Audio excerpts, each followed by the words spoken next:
আসসালামু আলাইকুম রহমতুল্লাহ।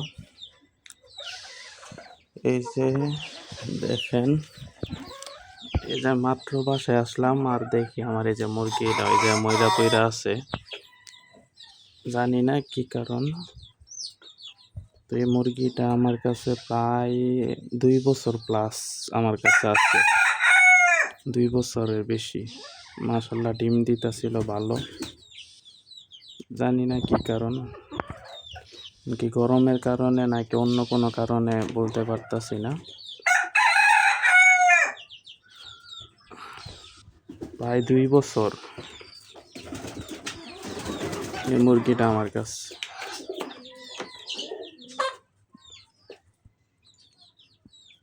সকালেও আমি 8টা বাজে খাবার দিছি, তখন খাবার খাইছে, সব কিছুই ঠিক আছে দেখছিলাম, কিন্তু এই হঠাৎ করে দুপুরের বেলা আসলাম আর দেখি এই অবস্থা।